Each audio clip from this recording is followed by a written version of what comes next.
Oh oui, je regrette. Bonjour à tous. Aujourd'hui on se retrouve pour parler de Sentinelle, sorti le 8 septembre 2023 sur Amazon Prime Video. Le film se déroule sur l'île de la Réunion et raconte l'histoire de Sentinelle, 50% flic, 50% chanteur et 100% beau gosse. Alors qu'il doit préparer son concert et son nouvel album, il y a une vague de crimes qui arrive sur l'île et qui secoue la vie politique locale. À l'affiche, on retrouve l'inégalable Jonathan Cohen dans le rôle titre, et son adjoint est joué par la star montante Raphaël Quennard, qui s'en sort pas mal du tout franchement. Il arrive à plutôt bien exister dans un film qui est pourtant taillé pour Jonathan Cohen.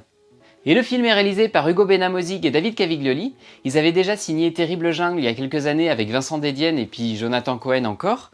Malgré la présence aussi de Catherine Deneuve au casting, il m'avait pas laissé un souvenir impérissable ce film. Sentinelle, c'est une comédie policière qui met en scène un flic incompétent, trouillard, idiot, raciste, égocentrique. Enfin, en bref, Jonathan Cohen nous joue son personnage de loser mégalo un peu habituel. Mais bon, moi personnellement, j'aime plutôt bien son style. Mais là, le problème dans ce film, c'est que tout sent un peu le réchauffer. Le film reprend des vannes qu'on a déjà vues dans d'autres films de Cohen ou dans des séries.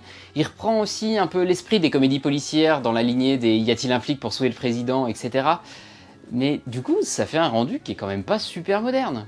Et François Sentinelle, c'est un blanc qui est inculte et raciste, donc il nous fait tout de suite penser à Hubert Bonisseur de La Batte, et on a pas mal de répliques qui font très OSS 117, et en plus le film ancre son intrigue un peu sur les mêmes thématiques, on est sur la question du racisme et de l'impérialisme français, et on a des moments du coup qui font très OSS. Un moment par exemple, le Sentinelle il enquête dans un quartier un peu populaire de l'île, et il commence à dire à son adjoint « Eh merde, je le savais, il aurait fallu qu'on se peigne la tête en noir, on serait passé incognito ». Qui dit comédie policière dit aussi une intrigue policière, et on a un scénario, une histoire qui tourne autour d'un gang qui s'appelle Bras Rouge, et qui a kidnappé une personne importante de l'île pour pouvoir demander une rançon. Mais l'histoire du coup elle est super classique, elle apporte pas grand chose, parce qu'on l'a déjà vu 10 000 fois. Et donc ce film, Sentinelle, il me donne vraiment un air de déjà vu. Et même plus que de déjà vu, il fait déjà film un peu vieux, un peu daté. J'ai déjà vu Jonathan Cohen qui fait le clown comme ça, j'ai déjà vu les mêmes blagues, j'ai déjà vu l'histoire, donc il apporte vraiment rien. Et c'est marrant parce que ce constat il fait un drôle d'écho à la chanson de Sentinelle. Si c'était à refaire, je referais tout. Mais tout ce que j'ai fait, je le changerais sans rien changer à ma... Donc Sentinelle, le film sert pas à grand chose, il fait franchement déjà vu, mais c'est pas une purge non plus. Notamment au début, il arrive à être plutôt divertissant, on découvre avec plaisir le personnage de François Sentinelle, et le duo qu'il forme avec Raphaël Quennard marche plutôt bien.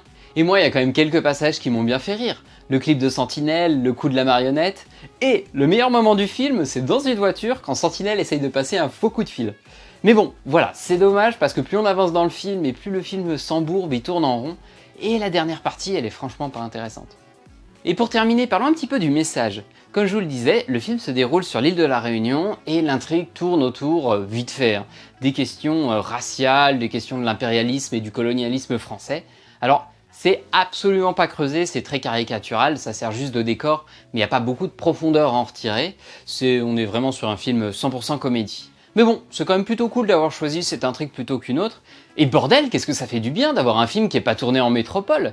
Quel dommage, il y a très peu de plans de l'île de la Réunion, j'imagine qu'ils n'avaient pas le budget.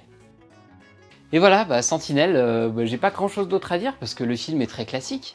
Rien de nouveau sous le soleil. Bon, après, grâce à la prestation solide de Raphaël Quennard et le talent comique de Jonathan Cohen, si vous aimez son style, sinon regardez pas, font que ça fait un film passable, surtout si vous avez Prime Video en VOD, pourquoi pas. C'est pas autant une purge que l'était BDE par exemple. Mais bon, perso, je suis quand même un peu déçu parce que j'aime bien Jonathan Cohen d'habitude et là, je me suis quand même pas mal ennuyé. Et puis on sent qu'avec un peu plus de budget et puis de travail à l'écriture, il y aurait eu moyen de faire un film un petit peu mieux. Parce que oui, le budget on en a pas parlé, mais là on sent que c'est limite, ils ont vraiment vidé les fonds de tiroir. L'essentiel du budget a dû partir dans la com. Quand j'y repense, en fait, Sentinelle, je me dis, c'est un film TikTok, en fait. Il va se faire découper, charcuter en plein de petits extraits qu'on va mettre en YouTube Short ou alors sur TikTok, avec Jonathan Cohen qui dit des dingueries. Alors, c'est sympa à regarder comme ça sur son téléphone aux toilettes, mais dans un film en entier, c'est pas super intéressant. Voilà, je m'arrête là pour Sentinelle. N'hésitez pas à mettre votre avis en commentaire si vous l'avez vu et si vous avez d'autres suggestions de films en VOD qui seraient intéressants, je suis toujours preneur. Merci beaucoup d'avoir regardé cette vidéo, j'espère qu'elle vous aura intéressé. Allez au cinéma et mangez des pizzas!